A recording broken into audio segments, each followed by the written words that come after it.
Começar, né? Então, boa noite, pessoal.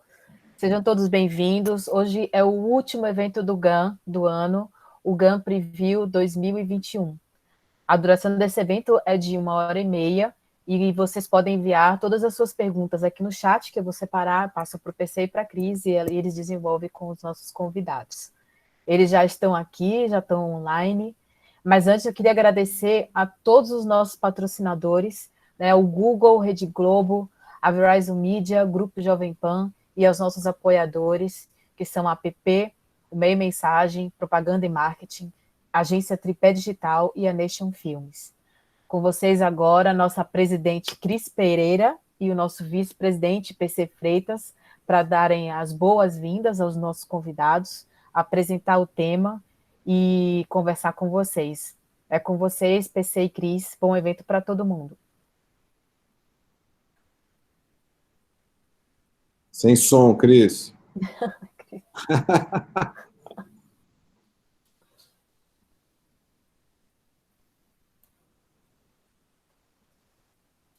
Ainda, né? Acho que está sem som ela. Ela pôs o fone. Ah. É que às vezes o pessoal, o celular, o fone dela está sem bateria, e dá um tilt.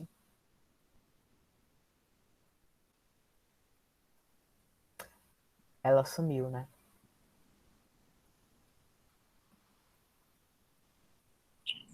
Não.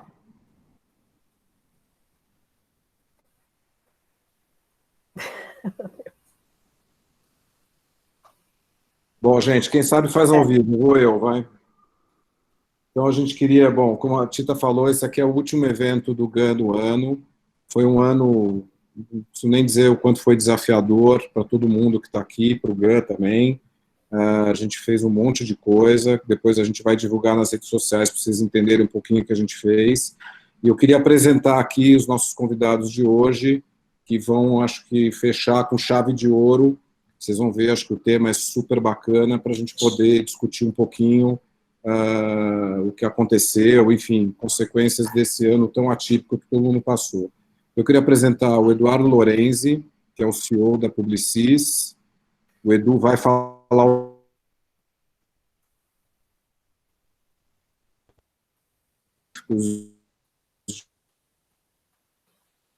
apresentar a Celine Esteves. Boa noite. A Cris entrou. Cris. Boa noite, gente, desculpa.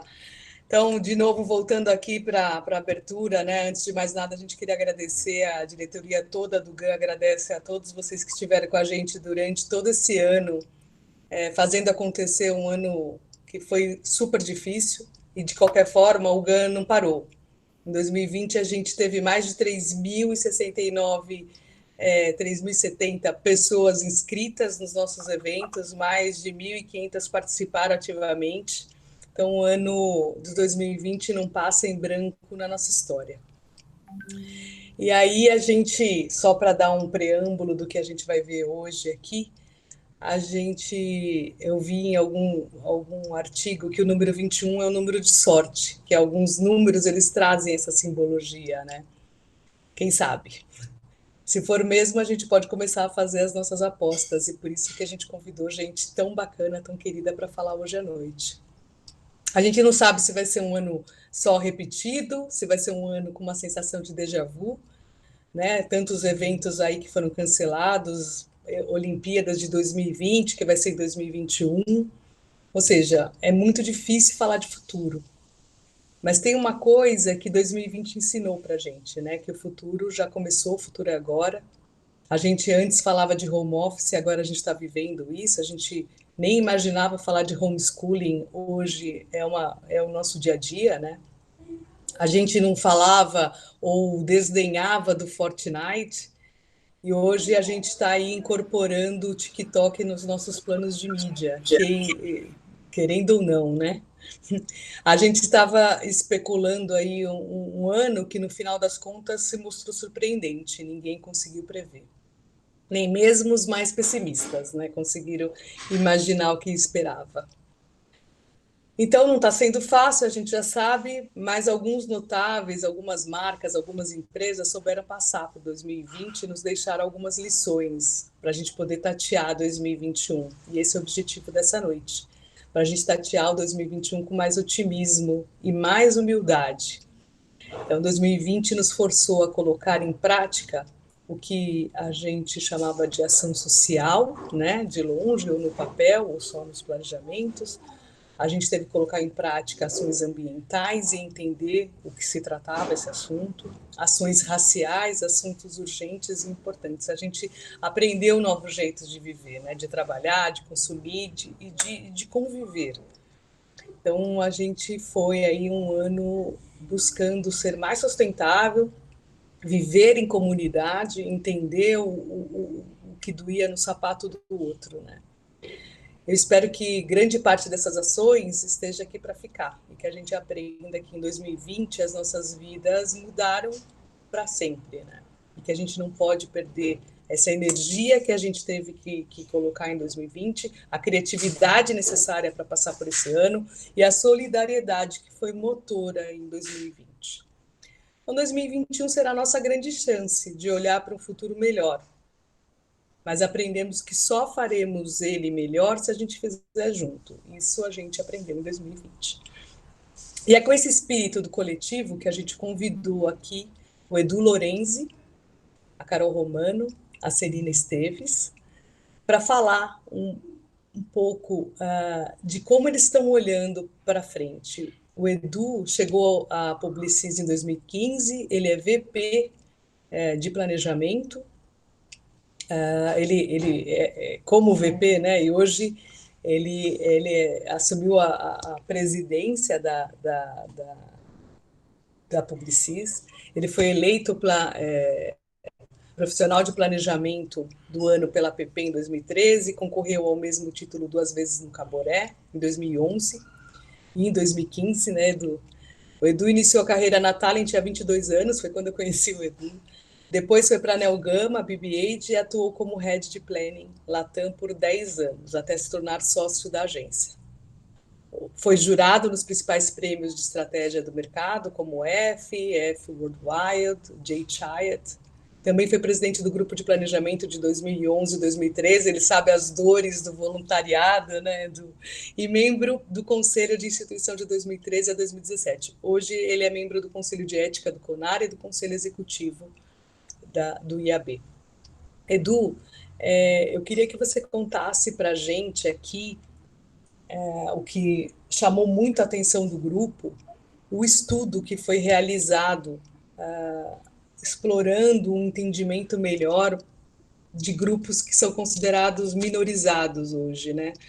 E a pergunta que ficou para a gente é por quê? Por que no momento aí de tanta restrição o grupo entendeu que era a hora de estudar esses grupos, era a hora de se comportar de uma maneira diferente diante desses grupos, né? O que motivou o grupo a fazer esse investimento e você aí liderando isso? Acho que é a nossa principal pergunta para você, Edu. Seja bem-vindo. Obrigado. Queria dar uma boa noite também para todo mundo que está assistindo aqui esse último evento do GAN do ano. Eu estou aqui como porta-voz, né, desse assunto, desse estudo que a gente fez pelo Grupo Publicis, porque eu liderei ele. Então, por um lado, eu sou uma pessoa que pode falar sobre ele, por outro lado, talvez eu seja a pior pessoa possível para falar sobre ele, né? Porque, por duas razões. Primeiro, porque tem 7 grupos minorizados que a gente estudou e eu não represento, na verdade, nenhum deles, né? E o segundo, porque esse trabalho ele foi feito por 37 estrategistas de 7 agências, né? Da DPZT, da Léo Burnet, da MSL, da One Digital, da Publicis, da Sapient e da Talent, Marcel. Então, é um trabalho que teve muita gente envolvida ali. Eu fui só a pessoa que ajudou a organizar essa bagunça toda, esses horários todos, esses temas todos, para a coisa sair, né? Mas, então, eu sou uma pessoa que pode falar sobre isso tudo, mas talvez a pior pessoa possível para falar em nome dele, né? A gente, na verdade, tinha uma ideia de fazer um estudo que fosse conjunto. de todas as agências do Grupo Publicis, né, essas que eu citei agora, né, a Léo Burnet, a Talent, o DPZT, a Sapient e tudo mais.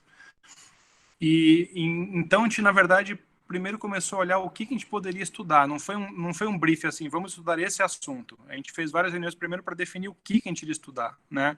A gente, depois que viu que todo mundo já estava fazendo para os clientes de levantamentos e análises de relatórios, né, nessa época de pandemia, de Covid, a gente viu que tinha muito dado já super completo, relatórios super bem feitos, pesquisas quant maravilhosas, e a gente chegou à conclusão no primeiro momento que a gente teria muito pouco para agregar. Falei assim, o que a gente pode fazer que não tenha sido feito ainda, né? E aí a gente decidiu para um lado que era um pouco diferente do que havia sendo feito, que foi para esse lado dos grupos minorizados, né? Por duas razões. Uma, porque o lema do Grupo Publicis é Viva a Diferença, o lema global do grupo, né? De valorizar a diversidade. E de outra, a gente viu que tinha muita estatística, mas tinha sido pouco explorado o entendimento de um olhar mais qualitativo por trás das estatísticas. Uma coisa é você ver uma estatística, outra coisa é você conversar com a pessoa e perguntar como ela se sente, né? O que está acontecendo na vida dela. Que no fundo é você humanizar a estatística, né? Você ouvir quem está por trás daquele número, por trás daquele índice, né? Então a gente começou a pensar sobre isso, e daí também foi outra barreira, porque a gente viu que tem vários estudos já muito bem feitos, né? Sobre diferentes grupos. Então a gente achou que seria interessante falar sobre muitos grupos, né? E a gente decidiu fazer isso. Então o estudo ele abordou 7 grupos minorizados, né? E em diferentes ângulos de como a pandemia estava afetando ou deixando mais difícil a vida desses grupos, né? Então a gente tem e como eram 7 agências, cada uma cuidou de um capítulo, embora todas acabaram dando opinião e participando. Foi um pouco uma coisa bem coletiva, mas inicialmente cada agência cuidou de um público, né? Então a gente estudou públicos LGBTQIA+, mulheres, pessoas com deficiência, imigrantes, refugiados, negros, pessoas com mais de 60 anos e profissionais autônomos, que não é uma demografia como idade, ou como raça, ou como gênero, mas ele é um grupo enorme também no Brasil, né? E o que a gente percebeu é que a pandemia, o que o estudo ele poderia, na verdade, ser feito em qualquer momento, porque a pandemia ela só intensificou vários problemas que essas pessoas sempre sofreram a vida inteira, né? Então, por exemplo, violência contra a mulher, violência doméstica contra a mulher é uma coisa que sempre existiu, infelizmente. Ela ficou pior com a pandemia, né? Por outro lado, a gente viu que várias pessoas com deficiência tiveram a sua produtividade melhorada, porque eles deixaram de ter barreiras como ter que pegar um transporte público, ir até o trabalho e poder trabalhar de casa. Foi uma coisa que foi até boa para vários deles. Então, a gente começou a olhar um pouco esse dado quali por trás do que a gente ouvir muitas pessoas. O nosso trabalho ele foi feito da seguinte maneira. E foram, como eu falei de novo, 37 pessoas trabalhando durante quase 5 meses para esse trabalho ser feito, né? Então, a gente fez primeiro um desk research profundo sobre tudo que existia, fizemos um social listening sobre todos esses temas, aí fizemos entrevistas em profundidade, tanto com especialistas como pessoas que fazem parte desses grupos. Entrevistamos pessoas que trabalham no grupo Publicis também, que são desses grupos, né? Mapeamos uma série de referências culturais e também redes de apoio que cada um desses grupos tem, né? Existem redes de apoios e grupos de ONGs e entidades que suportam cada um desses públicos, né? Então, acho que teve um lado muito interessante de várias pessoas perguntam assim, cara, quanto que custou? Como vocês conseguiram investimento para fazer isso esse ano, né? E a gente, na verdade, não gastou nada. Quer dizer, não gastou nada financeiramente. A gente não teve um desembolso de dinheiro. O que a gente teve um time sheet violento de 37 pessoas durante 5 meses de uma dedicação absurda. E, obviamente, que isso tem um custo. Então, além da publicidade, tem que agradecer que todos os líderes que cederam essas pessoas, né? O Edu Simon, o Reis e o Toscani, a Miriam, a Michele, o Paulo Andreoli, o João Live, todo mundo que cedeu esse pessoal todo para poder trabalhar. E esse foi o grande custo que a gente teve, né? O pessoal trabalhando muito, muito a fundo em tudo isso. Então, no fundo, não teve uma ideia, um brief de fazer isso. A gente, ao se reunir e discutir o tema, a gente achou que seria interessante abordar esse tema, que era uma coisa ele é relevante para o tempo da pandemia do Covid, mas os temas que a gente levantou lá, eles vão ser, infelizmente, vão ser relevantes e presentes durante muito tempo ainda. E acho que dos aprendizados que a gente tem lá, tem muitas coisas, eu posso depois comentar alguns deles aqui, que acho que faz a gente repensar como líderes, né? No fundo, acho que o que acabou motivando a gente também é o impacto que a gente pode ter, né? Quando você soma todas as agências do Grupo Publicis, e isso deve ser mais ou menos parecido, né? Esses números que eu passar para qualquer grande grupo, para o WPP, para o Omnicom, para a Dentsu, todos esses grandes grupos que têm várias empresas, né? Se você pegar todas as empresas do Grupo Publicis no Brasil, a gente tem mais ou menos 68 clientes de mais de 40 setores diferentes, que investem mais de 10 bilhões em mídia por ano, que empregam juntos mais de 1 milhão de pessoas e que o faturamento deles é mais ou menos 16% do PIB brasileiro. Então, assim, a gente pensou um pouco no impacto que a gente pode causar não só nas nossas empresas e tudo que a gente tem para aprender também com o nosso próprio estudo, né, virado para dentro, quanto que a gente pode também ajudar a impactar e trazer esse assunto para clientes que têm uma participação tão importante no Brasil, né, na economia brasileira. Super. Edu, e o nome do estudo é curioso, né? O estudo chama Desiguais. E aí, já que você deu essa palhinha e pode contar algumas curiosidades do estudo, a primeira pergunta é: o que vocês encontraram de desigual nesse estudo? É tudo, né? Você pensa nos grupos minorizados, é tudo desigual, né? Oportunidades desiguais, tratamento desigual, né? A gente também buscou muito um nome que, quando se fala desiguais, é um nome que ele ao mesmo tempo que é para falar de grupos minorizados e que passam aí por uma série de problemas, a gente queria um nome que fosse forte também. Quase como assim, a gente está falando de um grupo que ele é importante, né? Desiguais, ele é um nome quase cool, assim, quase como você fala assim, sei lá, os Vingadores, né? Os X-Men, é um grupo assim, são heróis ali.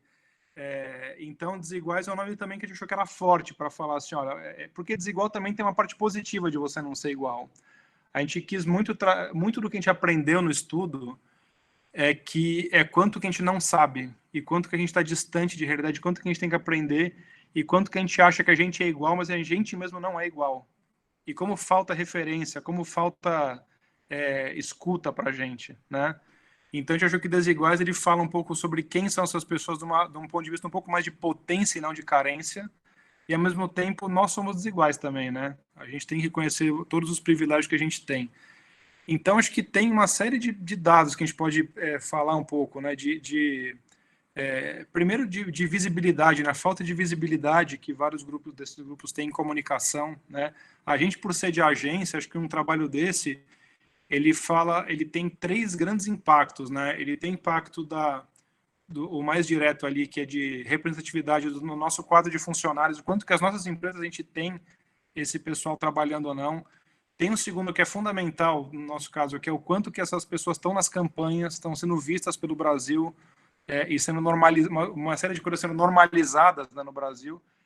E o terceiro é toda a nossa cadeia de valor, né? Quanto que a gente olha para esse assunto quando a gente contrata uma produtora, uma empresa de pesquisa, quando a gente está falando com um cliente, né? A gente também pode ser responsável pela cadeia de valor que a gente tem, pela cadeia de negócios e ajudar a estimular esse tipo de coisa também, né? Só de participar desse estudo, a gente já começou a mudar uma série de coisas nas agências, de ter conversas sobre isso com produtoras, de falar sobre isso com clientes, isso gera uma conscientização maior, né? Mas assim, para dar alguns exemplos, eu não sabia antes de fazer o estudo que 1/4 da população brasileira tem algum tipo de deficiência. É muita gente. É muita gente, né? E no fundo, outra coisa que a gente descobriu é que quem foi que disse que pessoas com deficiência têm que estar na comunicação para emocionar alguém? Não é papel deles emocionar ninguém, né? E quando é que eles vão estar no papel de normalidade, né? Sendo colocados como pessoas como qualquer outra, né? O quanto que também a gente para pensar que empregabilidade de pessoas do grupo LGBTQ, que é um grupo super também heterogêneo dentro dele mesmo, né? o quanto a empregabilidade de pessoas trans, por exemplo, tem um papel muito forte, às vezes para proteger a tela, para ser uma rede de apoio contra o ambiente tóxico familiar que elas têm, né? Quanto que dá emprego para essas pessoas não é simplesmente ter um emprego, né? Você acaba ajudando as pessoas de formas que você nem imagina. Outra coisa interessante, né, que a gente parou para pensar, um dos públicos é ser pessoas com mais de 60 anos. Eu quero saber aqui quem tem algum produto que esse ano foi para uma campanha do ar que o target não era até 45 anos, ou no máximo até 55. E é um grupo que ele é crescente no Brasil, é um dos que tem mais dinheiro para gastar, né? E você não para pegar. Geralmente, quando tem um estereótipo, né, do velhinho, né? Estereótipo do velhinho, do tiozinho, né? E ninguém para pensar o quanto que tem, qual que é a potência dessas pessoas, o quanto elas já estão digitalizadas, qual que é a riqueza de troca geracional que pode existir na sua empresa e que você abre mão disso, né? Porque só quer contratar quem é jovem. A agência, né? Muito isso, né? A agência tem essa coisa tipo jogador de futebol, né? Quando faz 40 e poucos já tá velho para jogar bola, né? A mesma coisa vale para imigrantes e refugiados, né? Quanto que tem de uma multiculturalidade que você pode trazer para a sua empresa, né? O quanto tem pessoas que têm uma formação superior, a formação educacional dos refugiados que estão no Brasil, a média de formação deles é maior do que a média do Brasil. São pessoas que estudaram muitas vezes muito mais do que a gente imagina, só que lá está trabalhando de garçom, de frentista, de coisas que não tem nem a ver com a área que eles estudaram, né? E a riqueza que você teria trazendo essas pessoas para a sua empresa, né? A questão dos negros, que é um público que esse ano está muito em evidência, né? Acho que desde do George Floyd e mais recentemente com vários outros casos, como esse público, hoje eu não vejo nenhuma empresa que em sã consciência não esteja pensando o que ela pode fazer para ajudar a acabar com o racismo estrutural no Brasil, né? Se não está pensando, tem algum problema muito sério com essa empresa. Eu acho que todo mundo está pensando sobre isso, né? De novo, é olhar para o público negro pelo lado da potência, a potência que tem a riqueza multicultural, a riqueza econômica, né? E o quanto que também esse grupo ele é muitas vezes invisível na comunicação, é invisível nas referências, né? Onde estão as narrativas negras? Quanto mais você estuda, mais você aprende, né? Vou dar um exemplo de uma coisa que quando eu descobri eu fiquei pensando, putz, é verdade. Aquela conversa que várias pessoas têm que quando falam que tem dupla cidadania, tem cidadania italiana, tem o passaporte português, sabe essa conversa que muitas vezes a gente tem, né? E a gente ouve alguém falando. Eu nunca tinha parado para pensar que existe uma dor das pessoas negras porque esse passado foi arrancado delas. Ninguém sabe quem era o bisavô. Veio de onde? Veio de Angola, veio de Gana, veio do Sudão, veio da Argentina. De onde veio? Esse passado ele foi cortado. Ninguém sabe a sua herança, né, no Brasil, né? Então, quanto mais você começa a aprender sobre isso, mais você vai entendendo que realmente você não sabe nada, né? E o quanto você tem que aprender a ouvir essas histórias, ouvir essas narrativas e também ser alguém que ajuda a ser um sponsor, a patrocinar essa riqueza de narrativas dentro da sua empresa, dentro da sua comunicação que você faz e junto dos seus clientes da cadeia de valor. Então, dei alguns exemplos aqui. E outra coisa é um grupo que a gente falou que não é demográfico, são os trabalhadores autônomos, né?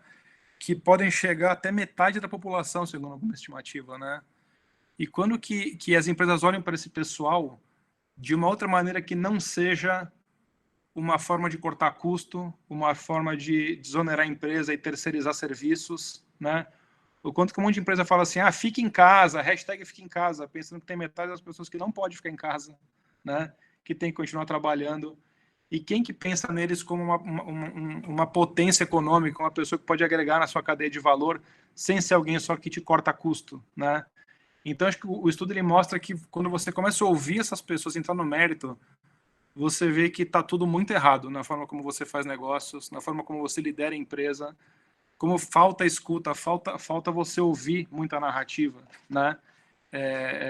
E nesse ponto é importante dizer o seguinte, que o estudo que a gente fez, ele não é para cagar regra para ninguém, né? A gente tem, assim, cada capítulo tem 7 sugestões do que a sua empresa pode começar a fazer para cada um dos grupos, né? Mas a gente não está ali para cagar a regra, até porque todo mundo, né, qualquer empresa, eu acho que no mundo não vai estar 100% kits com o que deveria ser feito.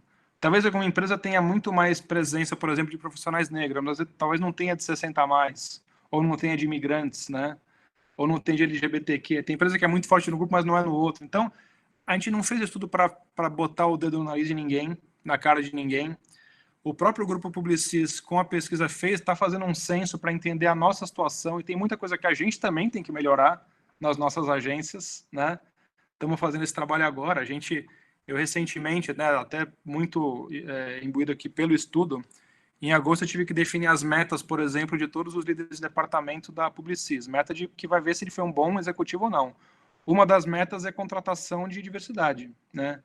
Dependendo do líder de área, essa meta varia de 30% a 50%, dependendo da área, de cada nova vaga que ele contratar, que tem que ser uma vaga de diversidade. Então, está na meta. A pessoa não vai ser bem avaliada como profissional se ela não cumprir isso, né? Não adianta só vender mais, vender campanha, crescer receita. Tem isso também. E o grupo Publicis como um todo está colocando também como política de bônus dos executivos um percentual que é ligado às ações de CSR, né? A responsabilidade social, ambiental e tudo mais. Então, assim, a gente não quer pagar de gatão, de desconstruidão para ninguém. A gente quer, na verdade, esse estudo, ele é um convite a você entrar numa jornada de reflexão, de aprendizado e ver o quanto tem muitas coisas que você pode aprender e você pode evoluir. Né? Acho que esse é um pouco o espírito. Edu, maravilha. Eu gostei, estou super curiosa depois, quando eu puder conhecer o estudo, essa parte das ações, né? Das ações que vocês indicam como ações práticas, né? E aí, como essas ações, do seu ponto de vista, migram ou viajam para a comunicação? O que está faltando para a comunicação acordar para esses grupos minorizados? Como é que a comunicação... Qual que é o passo, né? Você está falando de 7 ações que às vezes, até de dentro mesmo, né? Dentro da companhia, essas ações às vezes estão sendo tomadas e dependendo da causa, né? Quando é que a companhia está preparada para comunicar? E como é que a gente aqui, como publicitário, entra nessa conversa mais preparado para isso, para a gente colocar em ação e chegar até o consumidor daquela marca, chegar como voz da marca mesmo? Eu acho, primeiro, que esse assunto é um assunto crescente, né? Eu acho que essa consciência e essa representatividade, né, essa narrativa, né, essa presença de outras narrativas nas campanhas, ela é crescente, ela vem crescendo. Cada vez mais marcas você vê aderindo a isso. Eu acho que quanto mais você começa a entender, por isso que eu falo que esse estudo ele é um convite a você refletir e você começar a ouvir. Até uma coisa interessante que a gente fez também no estudo é, em cada capítulo, a gente coloca referências, além do que a gente pesquisou, que tem coisa que é mais chatona, estudos, teses e coisas mais cabeçudas para ler, mas a gente, todo capítulo termina com referências culturais, que é assim, filmes que você pode assistir, séries que você pode assistir no Netflix, no Disney Plus, na Amazon, livros que você pode ler, músicas que você pode ouvir, que tem a ver com esse contato, né, para você ter. Eu acho que isso é crescente. Tem uma coisa que eu vi recentemente que eu achei bem interessante, né, que quanto mais você vai tomando consciência, mais vai ser comum você se pegar fazendo a seguinte pergunta, que é assim, nenhum preto, então assim, nenhum preto nesse filme, nenhum preto nessa reunião, nenhum preto nesse board de empresa, nenhum preto nessa pesquisa que tá falando com pessoas, você começa a mudar um pouco a sua visão. E eu acho que as marcas estão acordando para isso, algumas já fazem isso há bastante tempo, né? A gente tem, vou citar aqui, eu não cito só coisa que é do Grupo Publicis, não, acho que tem trabalhos maravilhosos de várias outras empresas também, né? Eu, obviamente, não posso deixar de citar o Bradesco, que sempre foi uma marca de mostrar e expressar essa diversidade do brasileiro nas campanhas, mas eu também tenho que tirar o chapéu para o Boticário junto com a Almap, que faz isso há anos também, né? A gente teve o filme do Dia dos Pais, do Bradesco, que era de uma família, e, aliás, todo o casting é só negro. Teve a campanha do Dia das Crianças do Bradesco, que tinha uma criança com deficiência, mas a gente também não pode esquecer da Tammy Gretchen na campanha da Natura como influencer, que gerou uma mega discussão. Cada vez mais, da campanha do Advil Mulher, que mostra uma cadeirante, não como cadeirante para emocionar ninguém, mas que mostra uma mulher que trabalha, que está lá como executiva, né? Então, acho que cada vez mais eu vejo as marcas abrindo o olho para isso. Acho que essa jornada é uma jornada de você parar de pensar na pessoa nessas figuras, né? Como com os estereótipos que você imagina, com os preconceitos que você tem, né? A pessoa de 60 mais está fazendo papel de velhinho no comercial. A pessoa está fazendo papel de alguém que superou alguma coisa. Por que isso? Né? É uma pessoa como qualquer outra, né? Que tem anseios, que tem sonhos, que faz sexo, enfim, né? Então, acho que tem um pouco essa jornada de você normalizar todos esses grupos, né, na sua cabeça e ajudar os clientes também nessa jornada. Mas eu acho que essa é uma coisa que vem crescendo. Talvez uns anos atrás seria mais difícil você ver, eu vejo que é cada vez mais comum você ver isso acontecendo. Longe, acho que ainda é do ideal, né? Mas que vem crescendo. Edu, super obrigada, assim, e eu acho que essas últimas palavras abrem aí caminho para a gente chamar a Celina aqui. A Celina é consultora, mentora e cofundadora da Mind Factor, junto com a Carol Romano. Formada em Publicidade e Marketing pela SPM, desempenhou por 30 anos papel de liderança nas agências, não é à toa que ela está aqui com a gente. Trabalhou na África, Yang, Macan, Loduca, atuou no atendimento de grandes empresas tais como Itaú, Unibanco, Natura, Vivo, Grendene, BRF, UOL e outras. Durante sua trajetória, praticou uma liderança assertiva e empática, buscando sempre o desenvolvimento profissional das suas equipes. Ao longo da sua carreira, foi vencedora dos prêmios da APP, Women to Watch e Caboré. Nos últimos anos, tem se dedicado como consultora, coach, mentora de executivos, e neste ano de 2020 formou para compor mais um ramo no seu trabalho coletivo, junto com outros 6 maravilhosos profissionais, com The Mind Factor. Tem um monte de coisa para contar, né, Celina? Uma das coisas que a gente estava brincando aqui antes de começar foi entender o porquê estudar as pessoas da forma como o Grupo Publicis fez, né? Mostrou que é possível num ano de tantos desafios, né? Eu queria te perguntar, olhando para 2021, o que a gente tem que levar na nossa malinha de ferramentas para 2021, pensando em desenvolvimento humano, pensando em como estar preparado para esse ano que se mostra aí para a gente. Tão misterioso. Bom, vamos lá, boa noite para todo mundo. Eu acho que, assim, é muito bacana começar falando de liderança depois de um líder como o Edu ter falado, né? O que eu sempre coloco, quando eu estou falando sobre isso, é o quanto ainda hoje o comando e controle continua presente, seja em agência, nas empresas, etc., que é um tipo de liderança, quase aquele que a gente brinca falando, olha, manda quem pode, obedece quem tem juízo, né?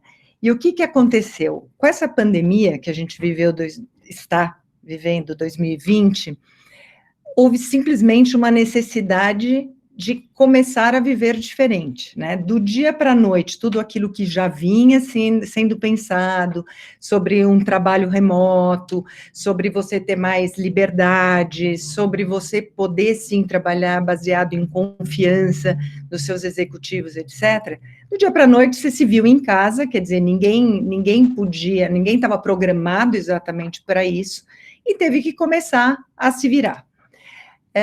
O que começou acontecendo foi uma coisa assim, o que acontecia presencialmente nas agências ou nas empresas, eles queriam refletir de uma forma idêntica no virtual, né? Então, as pessoas tinham que ficar ligadas das 8 da manhã a sei lá que horas. Por quê?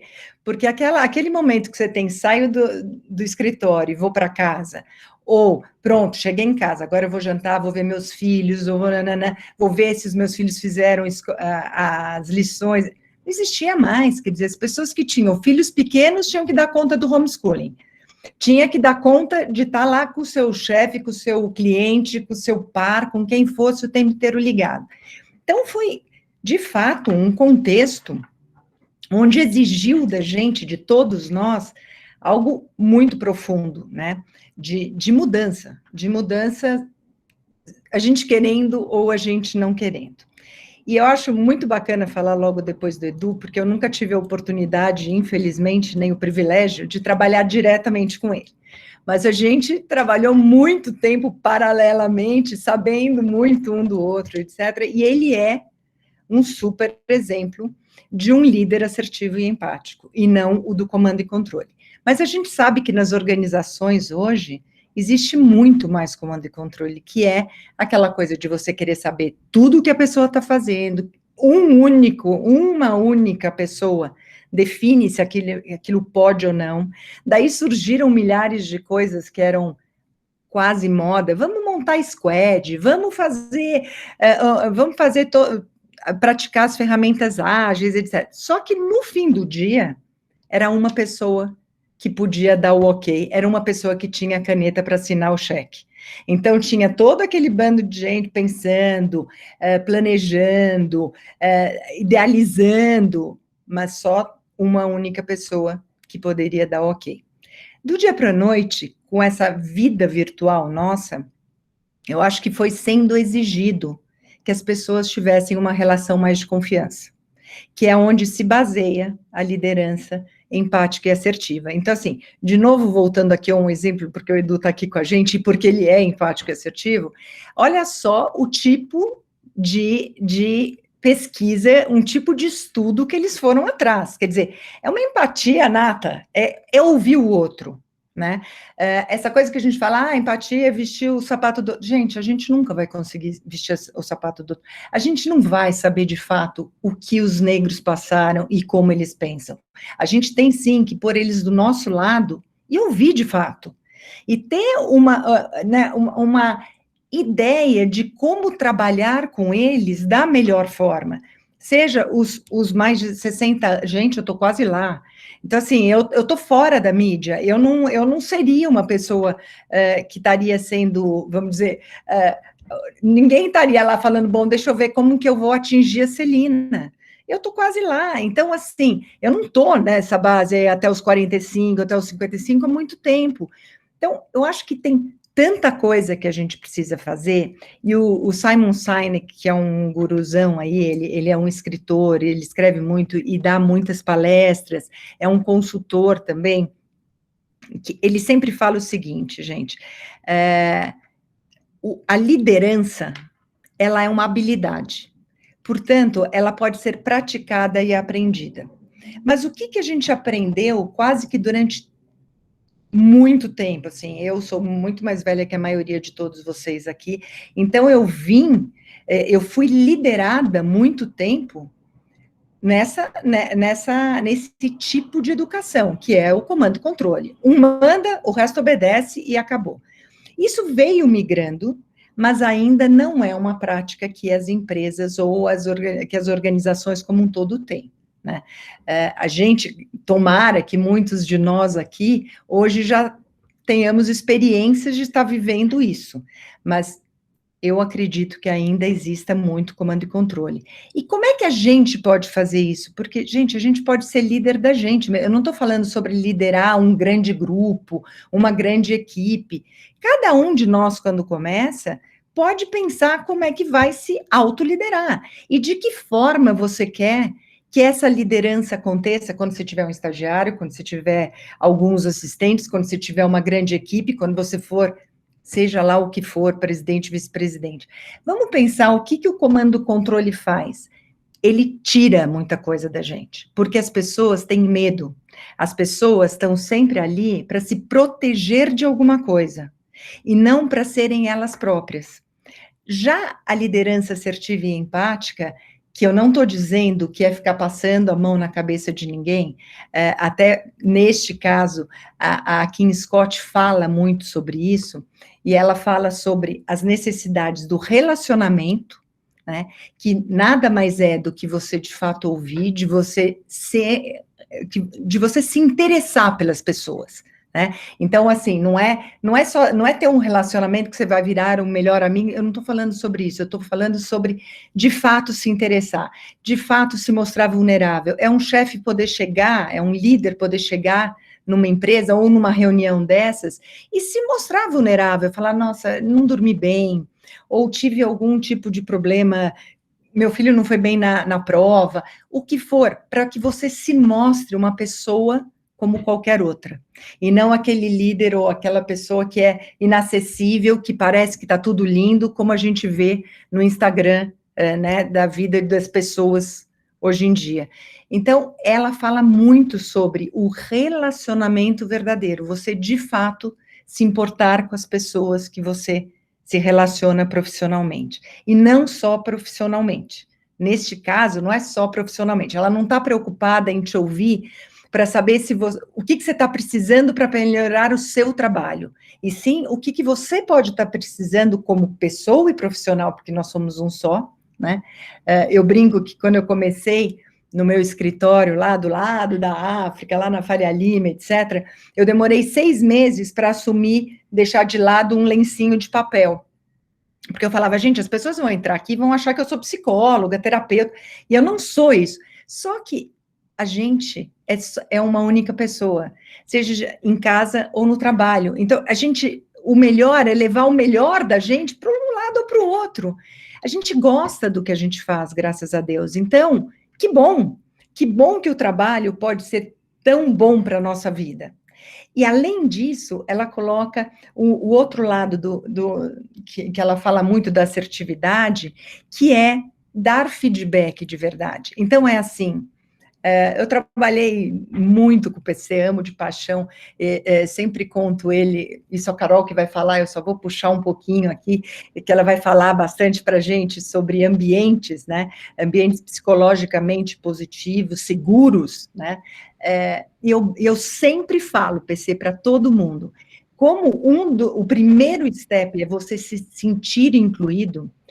Quando eu cheguei na África, o PC pôs um tapete vermelho e literalmente me recebeu de braços abertos, como ele é, né? Ele é esta figura, mas ele podia ali estar com super medo, porque eu estava chegando para cuidar de uma concorrência internacional da Vivo.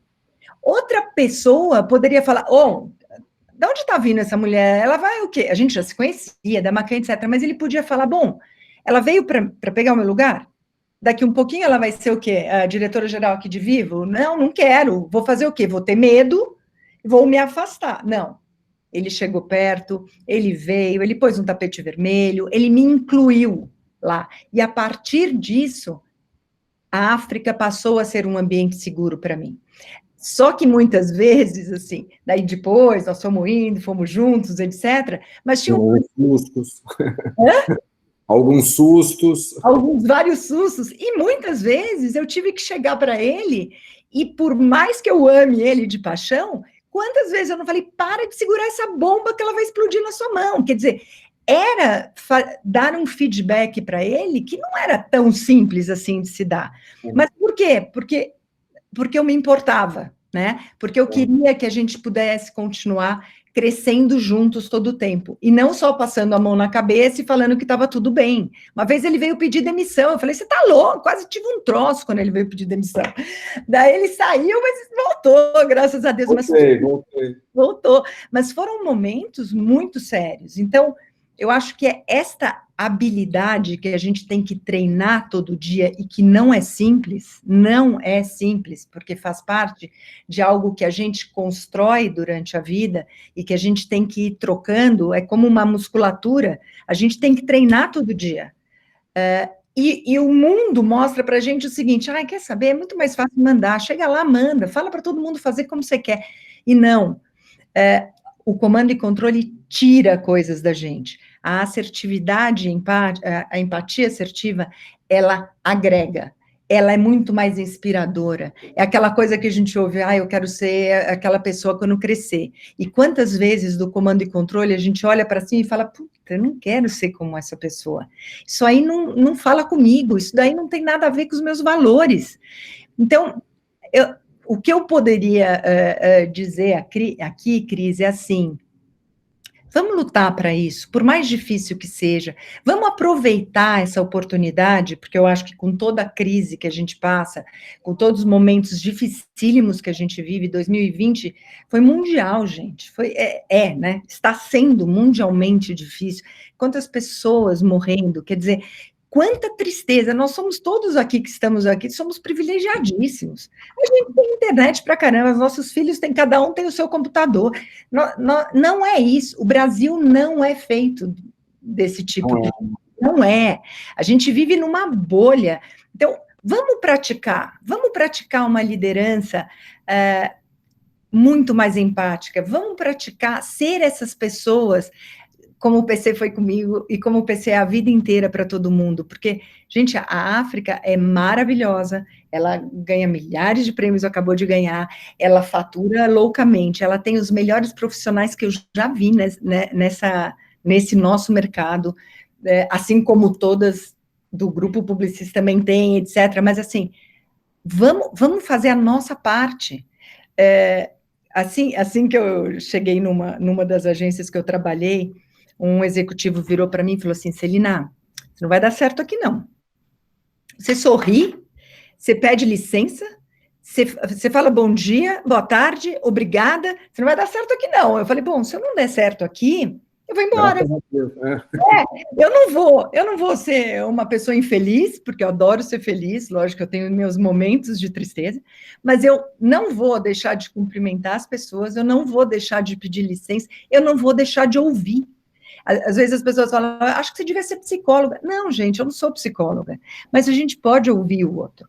Quantas vezes, né, PC, a gente não ouviu um ao outro, teve que um segurar a bola do outro. Então, assim, é disso, gente, a gente está falando sobre coletividade. Então, se eu pudesse deixar uma coisa aqui de algo que a gente pode pôr na nossa malinha e tem que levar daqui para frente, é isso. Vamos ser mais gente, vamos ser mais humanos a cada dia, vamos olhar e ouvir o outro, porque isso só vai melhorar tudo que a gente tem pela frente. E eu não sei se vocês têm alguma pergunta, a Carol acho que vai falar bastante coisa, porque a gente está trabalhando juntas e também foi um pesquisa. Que demais. Olha, eu acho que vocês não sabem, mas a Celina e a Carol se conheceram gravando o podcast para o GAN há 1 ano. Até desejei feliz aniversário para elas, mas assim, são sócias hoje, e olha só o quilate de mensagem que elas estão dando para vocês, assim, as duas juntas, né? Um privilégio muito grande para a gente. Então vamos aproveitar, vamos segurar as perguntas, que são várias, Celina. O PC também é sócio? O PC vai ser, já, daqui a pouco você vai ver. Ele começou com segundas intenções, hein, PC? Não, nem pensar. Aí eu queria apresentar aqui, então, a Carol, que é sócia fundadora da Maker Brands e cofundadora da The Mind Factor, junto com a Celina, né? 2 buscas paralelas definem a trajetória da empreendedora Carol Romano.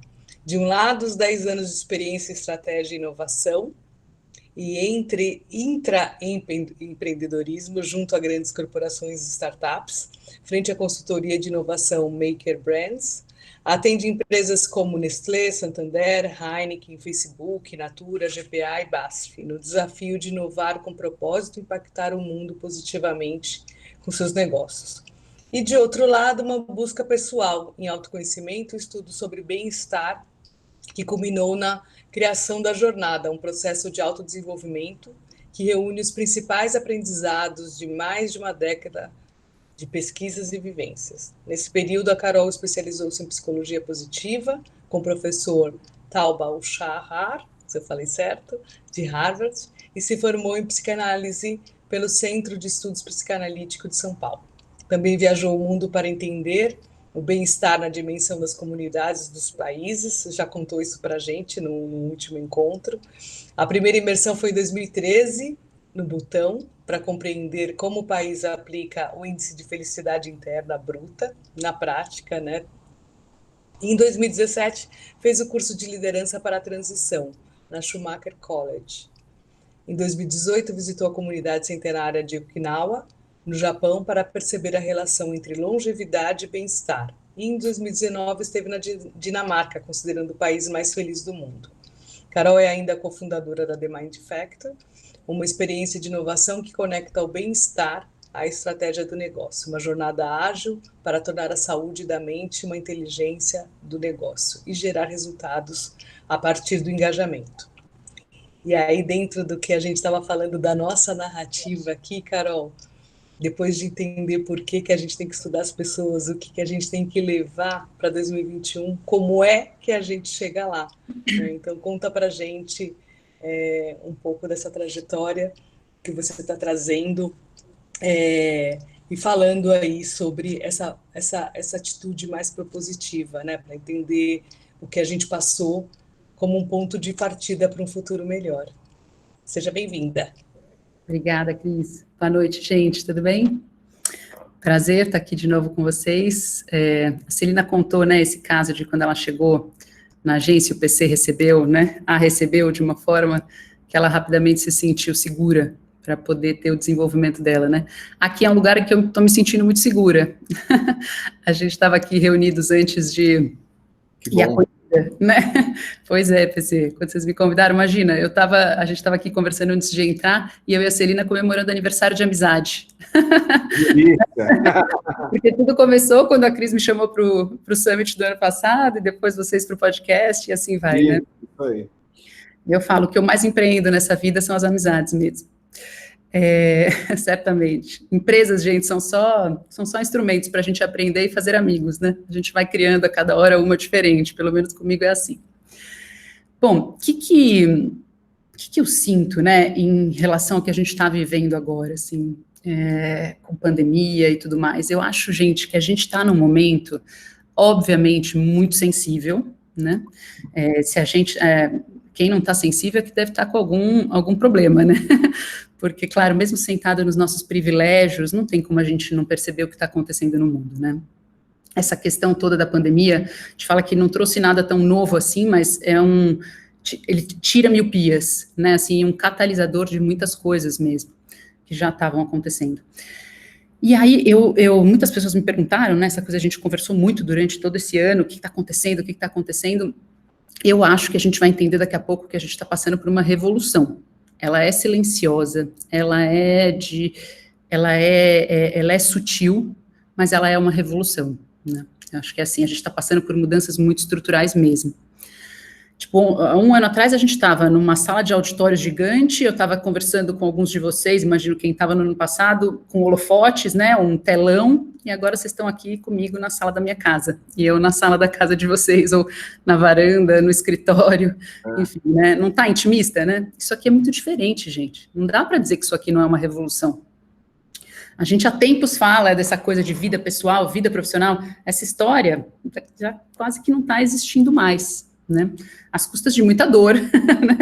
A gente vai caminhando por pancadas, né, mas o que eu acho que a gente está vivendo, assim, nesse momento, trabalhando com inovação, né, há muito tempo, eu fico muito feliz quando eu percebo, assim, diante dos meus olhos, alguma oportunidade muito interessante, que eu acho que é o seguinte, a gente não tem mais como botar para debaixo do tapete essa questão do bem-estar, da saúde da mente, do como a gente se sente, da dimensão das emoções, das relações. A gente está percebendo um processo de humanização de tudo, né, do mundo dos negócios, como nunca antes. Acho que isso é algo que a pandemia está potencializando e catalisando, né. Celina estava falando, poxa, as pessoas perguntavam se eu não sou psicóloga. Bom, eu trabalhei com inovação e estratégia a minha vida inteira, e me encantei com psicanálise, sou formada recente, psicanalista. A gente vai vendo a psicologia, não sei se vocês estão acompanhando esses movimentos, a gente está vendo a psicologia entrar em todas as áreas e todas as profissões. Então, hoje a gente fala de economia comportamental, né, que é a psicologia entrando na economia. A gente fala de, por exemplo, novas profissões como mediação de conflitos, o direito e a psicologia, o encontro da psicologia com o direito. Então, eu realmente acho que psicologia vai precisar ser matéria de escola, né? A gente precisa aprender alfabetização emocional e soft skills, essas coisas todas, para a gente ter na escola, não é mais assim, alguns vão fazer uma faculdade disso, né? Então, eu entendo esse lugar, né, da inovação com a psicologia como um caminho natural das coisas, e a psicologia entrando, essa visão, né, da psicologia entrando em tudo como parte desse processo de humanização. Mas o que a gente está vendo? Isso é uma coisa interessante da gente... A gente tem falando de uma epidemia, né, a epidemia do Covid. Outro dia eu ouvi que a cada 100 casos de Covid, a gente tem 7.000 crises de ansiedade. Nossa. Então, assim, a gente tem uma outra epidemia, que já estava aí antes da pandemia, que ela é gigantesca, gente. Ela é muito grande, né? Quem me ouviu falar no ano passado, eu repito esses dados só para a gente, assim, garantir que a gente está na mesma página, e aqui, pelo menos entre nós, que isso não seja mais um tabu. Porque a gente sabe que quando as coisas são um tabu, né, a gente dificulta e demora para deixar as transformações acontecerem. Mas, assim, o Brasil é o primeiro do mundo em ansiedade, nós somos o 5º em depressão, 9 em cada 10 profissionais no mercado de trabalho sofrem de estresse clínico. Então, não é assim, estou levemente estressado, é clínico mesmo, né? Assim, já passei por um médico, já tomei remédio, já tive que ir atrás de coisas nesse sentido. E o burnout está chegando a quase 40% da população economicamente ativa, dos profissionais do mercado de trabalho, que é o burnout, essa questão, né, de que a gente é o nível máximo do estresse mesmo, a gente pifa. E tem uma coisa que está aí bem diante dos nossos olhos, que é legal a gente olhar, que é assim, já a partir de março do ano que vem, o burnout vai ser oficialmente reconhecido, ele já estamos esperando só umas questões assim de como é que fala? Burocracias mesmo, para que isso se torne uma realidade, mas o burnout vai ser considerado oficialmente uma doença relacionada ao trabalho. E uma vez que a gente entende essa perspectiva do burnout como uma doença oficial da nossa relação com o trabalho, a gente começa a entender que essa questão da saúde da mente, ela é um assunto dos indivíduos, da gente enquanto indivíduos, mas ela também é uma questão para as empresas e para o empregador. Então, a declaração da ONU é a seguinte, as empresas, é forte isso, tá, que eu vou dizer, mas é uma mensagem importante para a gente pensar. As empresas, e aí não é uma pessoa também, a instituição, a empresa, né, vem adoecendo as pessoas. Eu olho para tudo isso e digo, eu entendo isso, né? É multifatorial essa história. Mas não dá mais para a gente negar que a nossa relação com o trabalho está adoecida e que, portanto, né, essa estrutura de trabalho que a gente criou, como alguma das coisas é o comando e controle, como a Celina estava falando, a falta de diversidade que o Edu está trazendo, né, então, assim, esse contexto que a gente criou, essas culturas, essas regras, essas políticas, esse modus operandi, não está funcionando. Porque criou a maior epidemia de todas, né? A gente, desde 2016, a ONU já reconheceu que os males do século são o estresse, a depressão e a ansiedade. Né? Elas invalidam e incapacitam mais do que as 5 principais doenças incapacitantes, sendo que a primeira delas são os cânceres, né? Assim, então, assim, é muito sério isso, né? É super sério. E por que eu digo que é uma grande oportunidade diante dos nossos olhos, assim, que a gente está vendo isso acontecer? A pandemia veio e a gente teve que cuidar das pessoas. Eu e Celina, né, como a Cris mencionou, a gente esse ano empreendeu um coletivo, que na verdade é uma proposta de valor para o mercado, para tornar o bem-estar uma estratégia, um valor e uma estratégia dos negócios. Né? A gente entender que a gente não vai cuidar das pessoas porque isso é legal, e as pessoas precisam ficar bem para trabalhar, mas isso é uma coisa à parte do trabalho. A gente precisa começar a entender que o bem-estar, ele é matéria-prima, ele é um asset dos negócios, né, e da realidade de trabalho. Então, pessoas com vitalidade, toda uma economia da vitalidade gera resultado para o negócio, assim como a diversidade também gera. A gente vem dizendo assim, o mundo e o futuro é das empresas ágeis, mentalmente saudáveis e digitais. Então, assim, o que isso quer dizer? Que esse ativo, né, de ter uma empresa que é mentalmente saudável, que não está mentalmente doente, é tão importante e é uma inteligência do negócio tanto quanto o mindset ágil ou todo esse trabalho, esse esforço que as empresas estão fazendo para uma transformação digital. É nesse mesmo pé de igualdade essa história. Eu trabalhei muito tempo com diversidade no setor financeiro. A gente ajudou um dos principais bancos, né, enfim, do mundo, a criar a sua estratégia de diversidade. E aí, Edu, eu ia te dizer isso que me ocorreu enquanto você estava falando, né? Quando a gente estava fazendo todas essas escolhas, entendendo a realidade, como fazer mulheres chegarem em altos cargos e tudo isso, né? A gente teve uma grande conversa na hora que a gente estava falando sobre pessoas com deficiência. E aí a gente olhou para a realidade e disse assim, gente, a maior deficiência que a gente tem é o nosso estado de saúde da mente.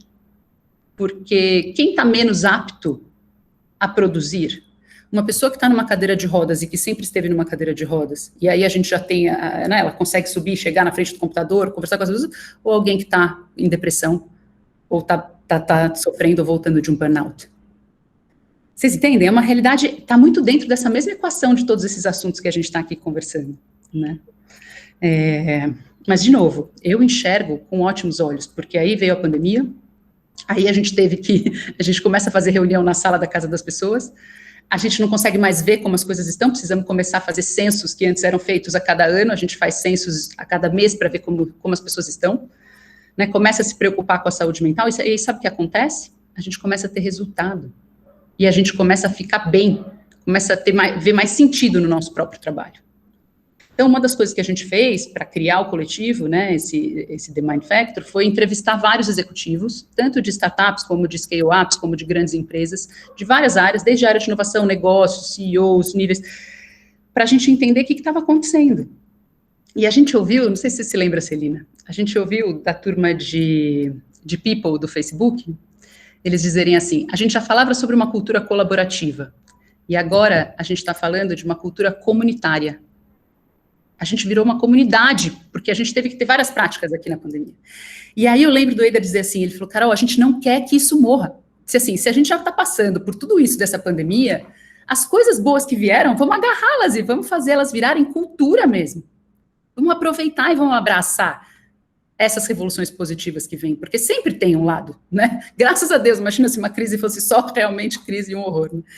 Enfim, então, acho que isso é importante, acho que está bem diante dos nossos olhos. Não sei se vocês têm visto, né, a gente teve esse fenômeno dessa matéria da Ambev, que criou, né, a liderança de bem-estar, e virou, tá, enfim, né, eu recebi ontem, enfim, essa semana eu recebi umas 40 pessoas falando, Carol, olha isso, né, várias, a gente está falando de Chief Happiness Officer, né, então, assim, as empresas, então, eu lembro disso, gente, eu tenho, acho que, 16 anos de mercado, né, e trabalhando com inovação, eu me lembro de as áreas de sustentabilidade abrir, né, assim, essa coisa de a primeira vez que as empresas estavam começando a falar sobre esse assunto, e é isso mesmo, a gente vai colocando um monte de novas qualidades nessa história que é fazer negócios, né, então, eu acho que a gente está nesse momento, a gente está abrindo as áreas de bem-estar, e a gente está começando a olhar para essa história de bem-estar e de saúde da mente como um asset, sabe, como uma coisa que é importante. E eu acho que, às vezes, a gente tá começando a tatear esse assunto, né? Então, o que a gente vê muito e via antes da pandemia? A gente via assim, então eu preciso de sala de descompressão, então eu preciso de puffs coloridos, né, de alguma forma, estou brincando aqui um pouco, mas sabe, a gente mexe um pouco no formato, porque isso realmente impacta, então eu vou pegar um aplicativo de mindfulness e de meditação, e vamos colocar umas aulas aqui, e vamos disponibilizar isso para os nossos colaboradores. Não estou dizendo que isso não é legal, gente, todo mundo precisa, isso que eu falei, é multifatorial essa história, né, assim, tem uma parte que é do indivíduo e que a gente precisa se trabalhar, mas o que a gente precisa se perguntar enquanto empregadores, né, enquanto corpo corporativo é o que está comprimindo. Não adianta a gente querer olhar para mecanismos e ferramentas de descompressão sem entender o que está comprimindo. E aí existe uma linha toda de pensamento, que eu não sou especialista nela, mas a gente tem uma pessoa muito querida, né, que é médico, inclusive, no nosso coletivo, que chama psicodinâmica do trabalho. O que a psicodinâmica, nasce na França, tá? Essa linha toda de pensamento. O que a psicodinâmica do trabalho diz é que, assim, a gente precisa, sim, descomprimir a partir das regras e da estrutura. Então, sim, gente, muito provavelmente nesse processo, além de olhar para novos mindsets, para novos modelos de liderança, como a Celina estava falando, a gente vai ter que olhar, muito provavelmente, para mexer em política, em sistema de meta. E ninguém está falando de não ter meta, e ninguém está falando de não ter, né, assim, cobranças ou nada disso, mas a gente vai precisar criar esses mecanismos, revisitar essa estrutura toda e essas regras da empresa à luz de gerar bem-estar, né, à luz de não adoecer as pessoas. né? Isso já vem sendo feito. Isso já vem sendo feito. E aí eu queria trazer para vocês um pouco que caminhos é esse, né, que a Cris fala. Carol, traz para a gente o tático, né, o como, o que está acontecendo. Esse conceito de segurança psicológica é muito legal, gente, e tem toda uma teoria, se vocês quiserem dar uma olhada. A pessoa que trouxe isso para a cena foi a Amy Edmondson, e a gente tem hoje um grande nome chamado Timothy Clark também. São 2 autores que destrincharam essa história. Isso ficou muito famoso porque o Google soltou um resultado de um projeto chamado Aristóteles, não sei se vocês conhecem. Eles estavam em busca de equipes muito produtivas. O que faz as equipes chegarem a resultados exponenciais em tempo recorde? Né? Era basicamente isso. Assim. Eles estudaram várias equipes e eles perceberam, e aí era, gente, equipes que estavam proteína em laboratório, até criando um serviço novo, né, para uma empresa, enfim, coisas das mais variadas, mas bem importantes, assim, movimentos de inovação. E o resultado desse projeto foi o seguinte: a segunda característica, não era a primeira, a segunda característica das equipes mais produtivas era a diversidade.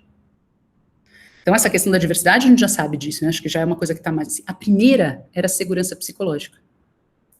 Então, as equipes que chegavam em resultados, né, em tempo mais rápido e resultados muito relevantes, eram empresas que tinham segurança psicológica, que é basicamente as pessoas que trabalhavam naquele... que estavam envolvidos naquele projeto, aquele time, tinha desenvolvido relação fora do trabalho, a ponto de criar um ambiente seguro, psicologicamente seguro, para que eles pudessem não apenas serem eles mesmos, mas fazerem perguntas ingênuas e realmente dizer que não sabiam. Não sei isso, a gente precisa de uma visão especializada. Olha que interessante. Então, veio esse conceito da segurança psicológica, veio à tona por conta dessa história do Google. Então, desde 2016, a gente começou a ouvir falar mais disso, né? E agora a gente vai vendo um passo a passo de como construir. O Timothy Clark traz que são 4 estágios para a gente conseguir construir, né, a segurança psicológica. Que o primeiro, isso tem muito a ver com diversidade também, que é, Carol, já que então a gente precisa ser quem a gente é no ambiente de trabalho, como é que a gente faz isso? Tem aquela frase maravilhosa, né, da Verna Myers, que é a VP de inclusão da Netflix, que ela fala, né, que diversidade é convidar para a festa, inclusão é convidar para dançar. Então, como é que são? Esses 4 estágios são esse convite para a dança. Então, a gente precisa primeiro se sentir seguro para que a gente possa simplesmente participar. Tipo, a gente precisa se expressar. Imagina, eu ponho um monte de gente diverso para dentro, e quando eu falo diversidade, é cada um de nós também trazer a nossa diversidade, a nossa autenticidade, e aí eu não consigo nem me expressar. Tá todo mundo lá. Então, se eu tirar uma foto, tem negros, tem, né? Tá tudo certinho, digamos, mas ninguém está se expressando. Então, como é que a gente se expressa? Depois do se expressar, como é que eu começo a interagir, de fato, né? Depois, como é que eu sinto que eu estou, de fato, aprendendo? E um 4º estágio é quando eu me sinto pertencente e seguro a ponto de questionar o status quo. E eu sou tão seguro dentro dessa empresa que eu posso dizer, inclusive, que eu acho que o futuro dessa empresa é outro, não é esse que a gente está seguindo. Eu começo a ter um ambiente seguro para a gente divergir. E isso é maravilhoso, né, se a gente pensar em inovação. Porque, gente, um ambiente, uma empresa que é todo mundo em silêncio, que todo mundo concorda, muito provavelmente a gente está no comando e controle, né, na política do medo, fala quem pode, obedece quem tem juízo. Então, a gente precisa, esse lugar da gente criar o ambiente para que a gente possa trazer visões opostas, e é isso que vai nos fazer competitivo. E isso também é o que gera bem-estar, né? Então, a gente começa a ver a relação do bem-estar com a competitividade dos negócios no futuro. É íntimo isso, é muito íntimo. É um fator que estava aí meio en passant, né? Vamos lidar com isso daí, e a minha proposta é fazer do limão uma limonada mesmo, assim. Não é para a gente lidar com isso daí, com o puff colorido, com a sala de descompressão. Esse é o néctar dos negócios do futuro, entende, assim, de futuro. Esse é o recurso, as pessoas são o recurso mais renovável e mais sustentável que existe. Então, eu não dreno a vitalidade das pessoas e troco a pessoa, né? Eu potencializo a vitalidade das pessoas. E aí eu levo o business para qualquer lugar que eu quiser, né, digamos assim. Então, uma das coisas é segurança psicológica, tá? Um dos passos, assim, em termos práticos, a gente precisa olhar para isso e como implementar isso em qualquer coisa. A gente dá para ser uma equipe de 3 pessoas, um pequeno empreendimento ou uma empresa de 45 mil pessoas, né? Tá tudo certo, assim, isso funciona nesse nível. Um segundo ponto é o mindset de crescimento, que a Carol Dweck traz, né? Que a Carol Dweck traz muito fortemente, assim, vou só dar uma pincelada, mas acho que vale a pena olhar que é essa mentalidade que aprende, a mentalidade com foco no aprendizado. Tem uma coisa muito legal, uma pesquisa recente mostrou que as pessoas, práticas que geram bem-estar nas pessoas e produtividade, né, nas empresas. Então, por exemplo, a prática do check-in, mas não do check-in no sentido de você chegar e falar como numa reunião, só abrir uma reunião dizendo, e aí, como você está se sentindo? Que também é isso, o começo é isso mesmo. Mas esse check-in como você checar como as pessoas estão, enquanto pessoas, no dia a dia de trabalho, e cuidar dessa dimensão, isso é mais importante do que as pessoas se sentirem importantes. Então, assim, eles falam, eu sou muito mais a gente ter as práticas de check-in que a gente tem, do que ser copiado em e-mails com alta liderança, ser convidado para estar numa reunião com a alta liderança. Então, a pesquisa mostra que é isso, né? Você pertencer e você ser ouvido vale muito mais do que você ser importante. Isso é legal, né? É legal. Esse mindset de crescimento é muito importante, que é quando a gente foca mesmo no aprendizado, e aí as adversidades se tornam, né, grandes oportunidades para a gente crescer, para a gente aprender. E aí, ao meu ver, assim, as empresas que entenderem que são plataformas de aprendizagem para as pessoas e plataformas de desenvolvimento pessoal e profissional são as que vão se manter relevantes, né? Então, porque essa é a moeda de troca, não é, gente? Se a gente para de aprender, a gente quer ficar nesse lugar? A gente não quer mais estar num lugar onde a gente parou de aprender, né? Então, não é sobre não ter adversidades, nunca vai ser no mundo VUCA, no mundo Bunny, no mundo, né? Então, é isso, eu tenho desafios, mas o processo de encarar esses desafios, ele está gerando saúde, né? E aprendizado. Então, é um pouco isso. E alguém falou alguma coisa? Pode. E esses modelos de liderança, né, que a Celina estava falando, assim, esse lugar da liderança assertiva e empática, sabe? Num momento de autogestão, a gente vai realmente precisar gerir por resultado, né? Gerir por resultado, e aí a gente vai precisar criar toda uma cultura de confiança. Então, o que as empresas estão falando é como construir cultura de confiança, como criar todas as regras, estruturas e relacionamentos aqui dentro a partir de confiança. E aí a gente já começa a ver pesquisas mesmo que mostram, né, que as empresas que estão há pelo menos 2 anos, de 2 a 4 anos, rodando, né, cultura de confiança, já estão... Chega a 70% menos estresse, 56% mais engajamento no trabalho, lucrando quase 15% a mais. Então, a gente começa a ver os mesmos resultados que a gente vê de diversidade, quando a gente começou a coletar, né, as empresas que têm diversidade, tal, faturam mais, e né, as empresas que estão trabalhando cultura de confiança também. Então, acho que são caminhos aí para a gente estudar, né, e praticar no nosso dia a dia. Acho que era isso, gente, que eu vinha trazer para vocês hoje. PC, quer fazer alguma pergunta? Podemos pegar as perguntas aqui do chat.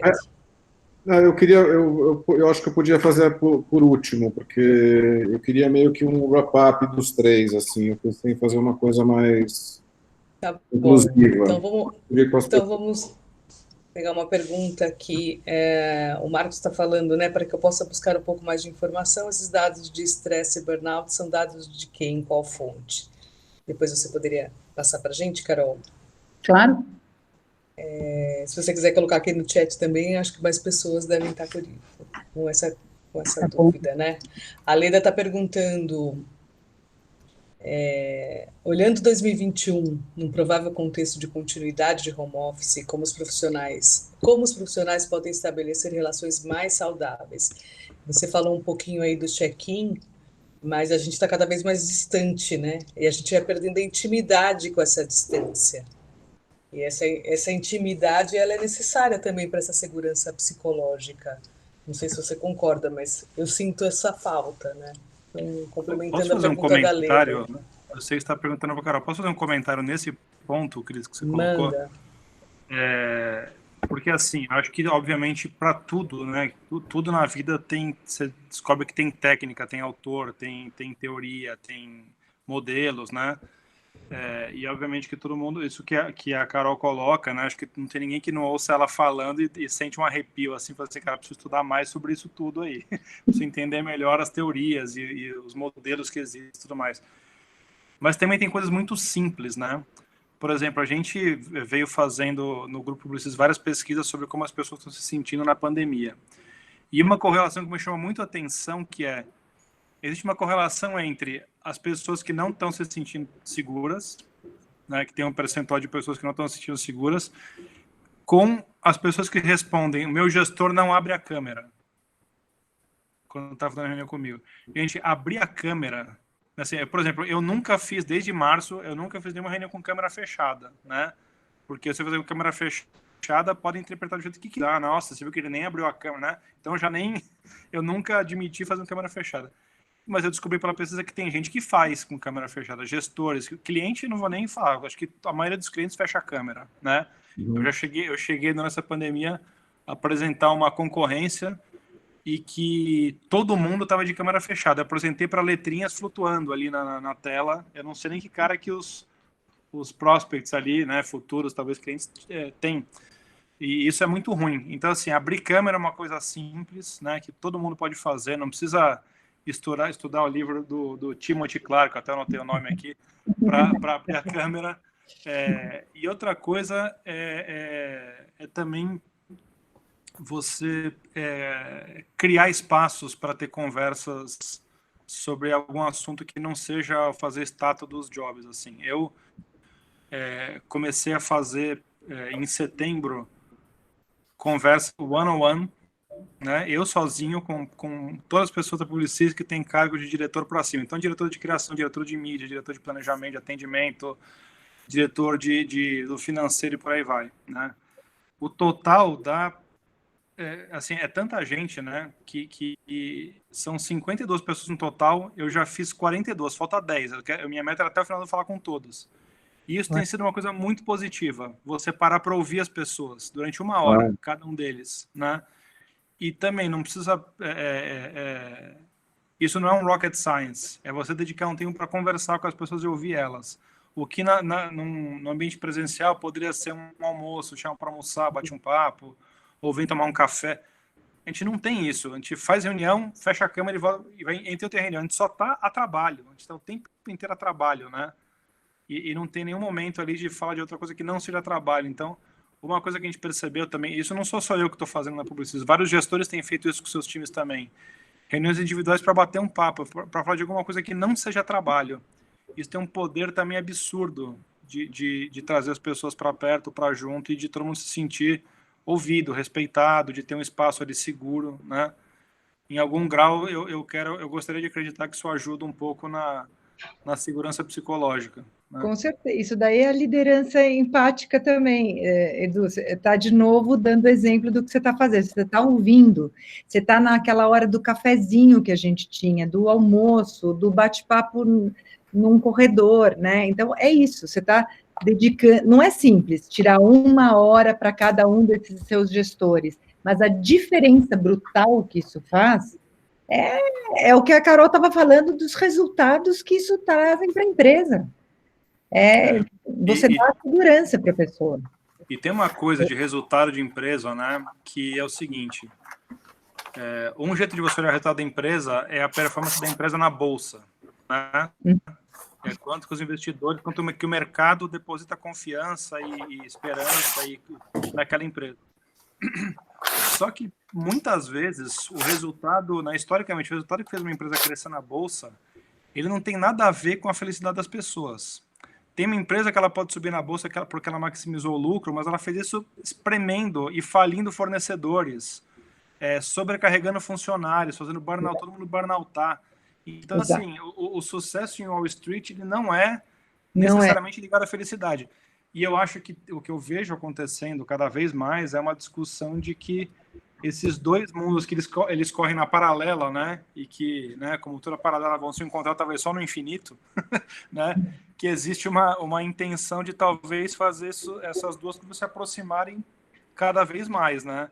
Porque até chegar a um ponto que realmente uma empresa que não pensa nisso como uma coisa relevante, né? Formalmente uma coisa relevante, que é a felicidade das pessoas, e não só do funcionário, do fornecedor também, das cadeias produtivas. Ela em algum momento, ela talvez comece a ser penalizada pelo mercado, pelos investidores, né? Legal. E acho até que tem uma pergunta aqui do lado, a gente está perto de encerrar, então só vou passar por ela, porque eu acho que ela é relevante para o nosso mercado aqui de publicitários, né? A tão famosa planilha refletiu o ambiente das agências hoje. A gente mostrou como as agências estão doentes, né? Acho que depois de 5 versões dessa planilha, ela revelou o ápice do que as pessoas estão sentindo dentro das agências. Como vocês acreditam, eu acho que é uma pergunta para os três, e depois acho que o PC encerra para a gente, como vocês acreditam que as agências precisam agir nesse sentido? E de fato, né, como o Edu falou, isso acaba impactando o negócio da agência, né? Você pode perder um cliente numa brincadeira dessas, né?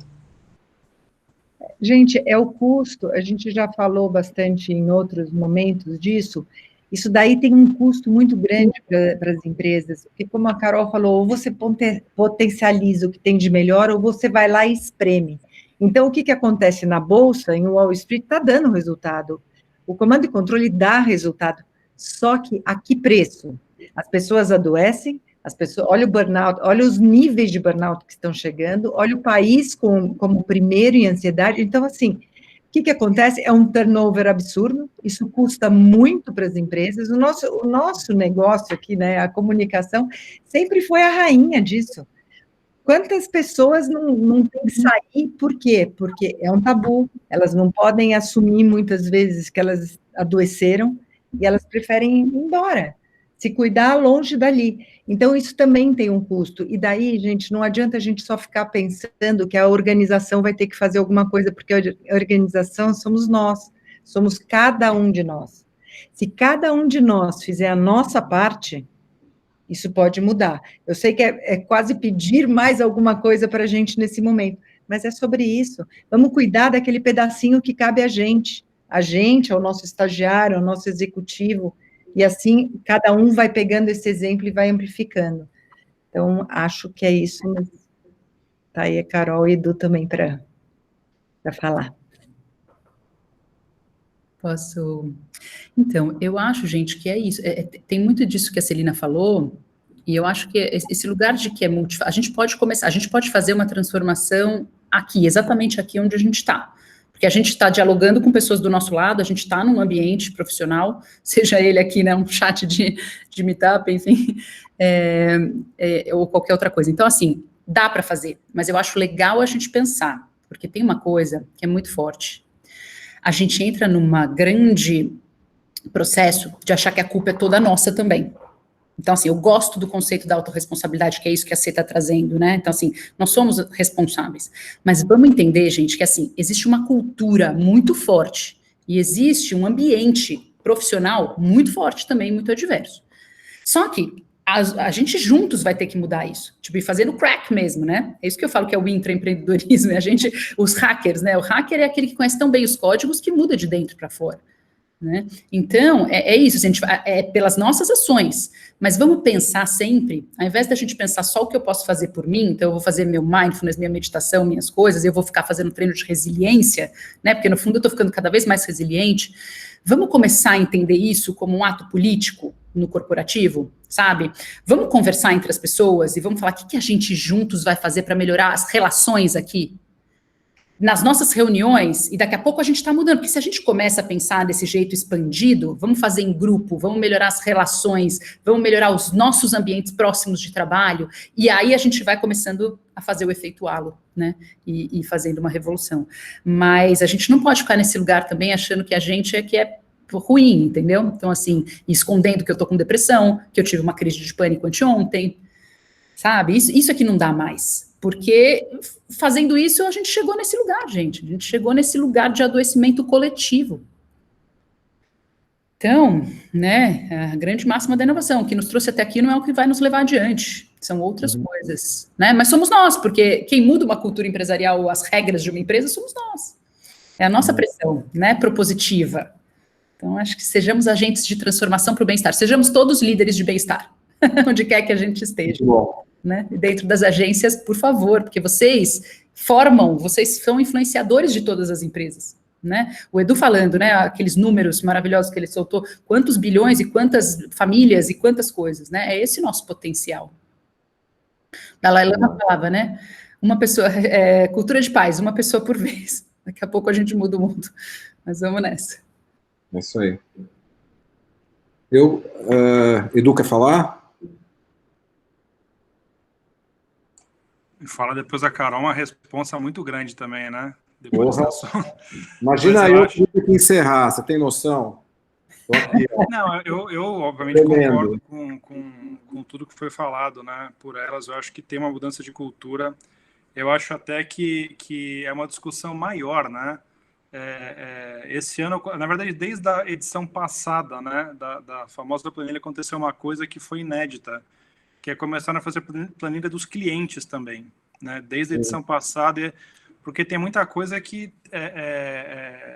eu acho que tem uma cultura das agências que ela foi super tóxica durante muito tempo, então às vezes tem uma parte de culpa realmente muito grande, mas tem muita coisa também da agência como uma organização espremida, sem recurso e com a pressão de entregar de qualquer jeito algumas coisas e que acaba tendo impacto também nas pessoas, né?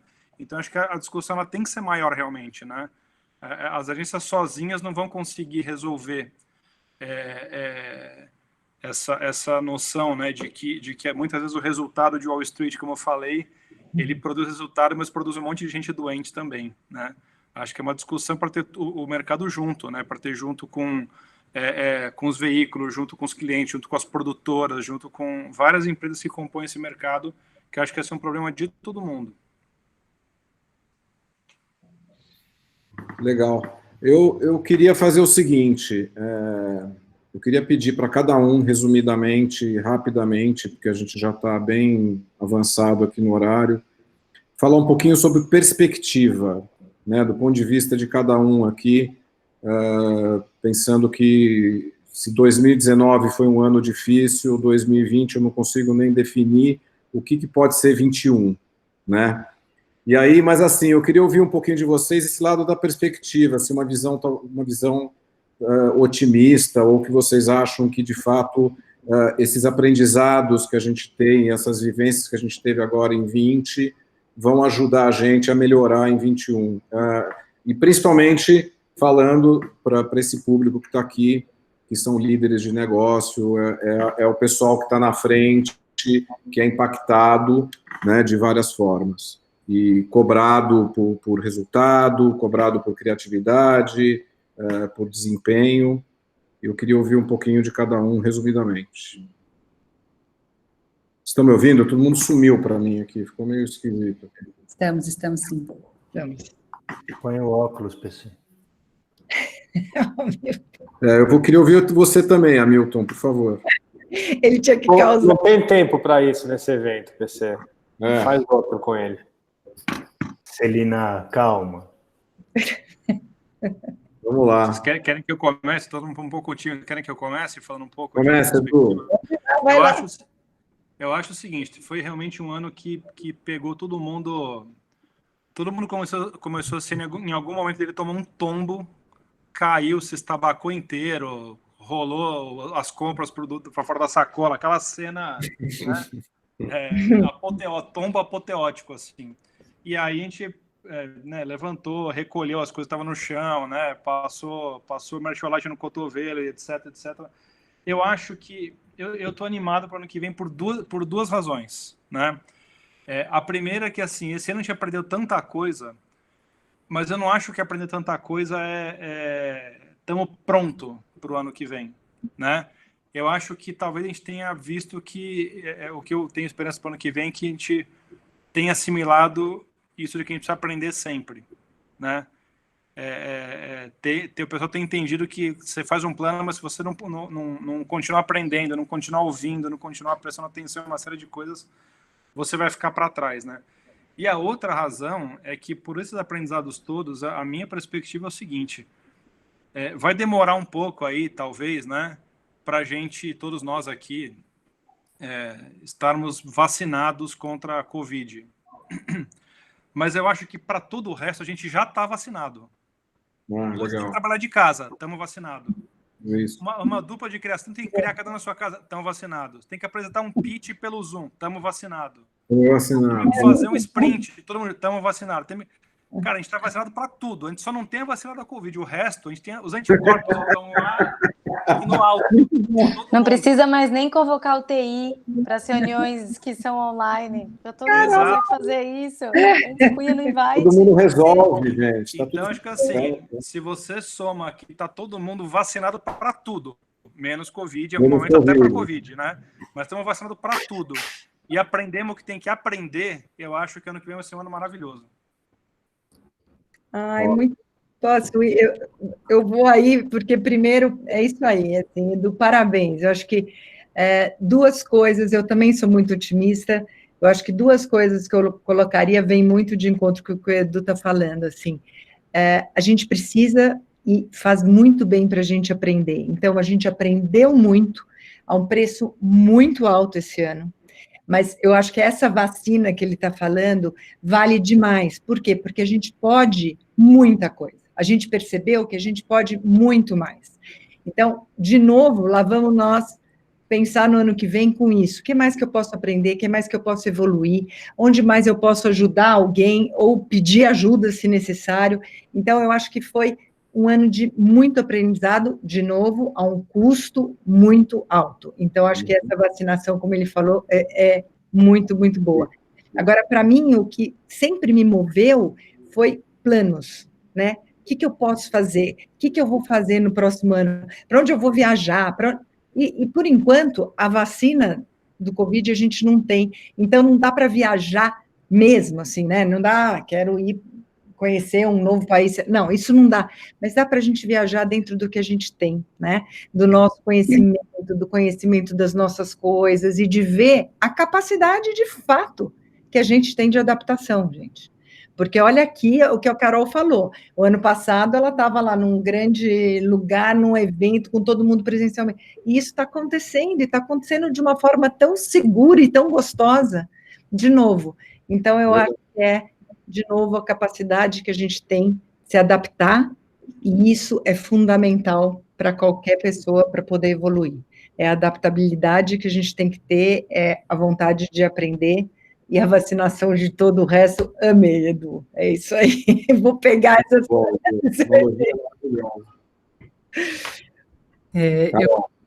Eu vou nessa linha também, uma visão um pouco psicanalítica também dessa história toda, né? Que é, gente, quando a gente se machuca, quando dói muito, né? Quando a gente desarma, né? E esse desarmar que a gente está vivendo, primeiro a gente se arma, tá? Acho que a primeira coisa, quando vem uma pancada, a gente se arma. Eu me lembro no começo da pandemia que a gente foi para um ápice de produtividade, vocês não foram? Assim, aquela coisa, eu vou ganhar essa história e eu vou ficar muito produtivo, e aí a gente burnout todo mundo, né? Então, acho que tem isso, mas acho que a gente já está um período nesse desafio. Então, acho que a gente está desarmando, e eu percebo, inclusive as empresas, meus clientes, desarmados, como eu nunca tinha visto. E esse desarmar leva a gente para um lugar de humildade, de mais humildade, numa postura mais de aprendiz mesmo, assim, sabe? E aí, me ajuda, sabe? Eu vi, né, CEOs dizendo assim, eu não sei, então agora eu preciso tomar decisões que eram tomadas só por ela ou por ele, né, agora participativas, de uma forma mais participativa, porque quando é muito complexo, precisa ser mais participativo, porque senão vai se voltar contra mim também, né, assim, eu não dou conta disso. Então, eu estou vendo essa extrema abertura ao novo, depois de um momento de muita dor, assim, essa postura de aprendiz, esse desarmado, essa postura mais desarmada e, portanto, mais vulnerável. A gente está abraçando essa história da vulnerabilidade. E eu acho que a gente vai conhecer uma força que a gente nunca imaginou, sabe? Da gente mesmo, dos nossos coletivos, das nossas empresas. Então, eu tendo a olhar, acho que é um processo, eu tendo a olhar com bons olhos. E eu tenho visto isso em clínica, sabe? Eu atendo também, né? Nas sextas-feiras eu atendo como psicanalista, paralelo ao trabalho da inovação, e está sendo muito interessante acompanhar do ponto de vista bem individual e bem pessoal, pessoas passando pela pandemia, né? Então, dá para ver direitinho os ciclos, assim, né? Tá todo mundo agora já não todo mundo, né? Mas subindo, sabe? Numa subida já criativa. Como é que eu respondo criativamente a esse tombo que eu tomei? A gente passa o luto, e aí eu respondo criativamente, né? Porque ou eu caio numa depressão, e aí seria um suicídio, né? Numa visão psicanalítica, uma morte, ou eu faço a sublimação e vou para a resposta criativa. Isso é muito legal. Estou vendo muita gente se recriar, se reinventar mesmo, assim. Muito bom. That's it, né? Olha, Maravilhoso. gente, acho que podemos encerrar, né, PC? Podemos. Feliz ano novo, hein, gente? Feliz ano novo. Claro. Eu vi algumas perguntas aqui direcionadas a mim. Eu dei um copy aqui, porque eu não queria deixar de responder. Depois vamos ver como é que a gente pode fazer isso? Ótimo, vamos fazer isso, Carol. Ótimo, tem várias perguntas mesmo. Podiam passar pra gente no grupo, de repente, como que a gente... divide, tá bom. E a gente depois ou posta no nosso... Eu gravo um áudio. Ou a gente põe nas nossas redes, né, Fábio? A gente dá um jeito de devolver essas respostas. Tá bom. Gente, obrigada. Obrigada em nome do GAN, obrigada em nome de todos os diretores que estão aqui. Obrigada para vocês aí que disponibilizaram tempo para falar de 2021. Era preciso, era necessário, e vocês trouxeram aí um presente para a gente se preparar, olhar para frente com positivismo, presenteísmo. Estou aprendendo um monte de palavras difíceis agora. Obrigada de novo, gente. Boa noite para todo mundo. Obrigado, só dizer uma coisinha antes. Robert quer falar. Só quero dizer uma coisa antes. Assim, obrigado, obviamente, agradecendo aqui vocês, Edu, Cê e Carol, pessoas fantásticas do coração do GAN. Vocês são motivo que inspiram a gente cada vez mais.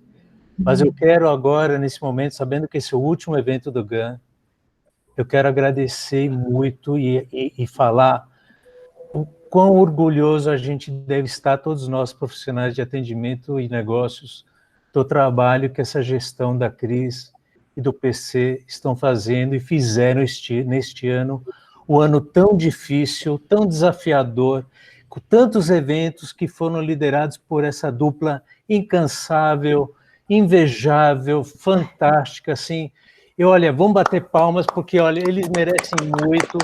A gente sabe como isso daqui é de voluntário. Muito bem lembrado. E eles, assim, brilharam muito esse ano, tá, gente? Enfim, todos. Não podia deixar de falar isso nesse último evento. A Tita também, fantástica, a Leda.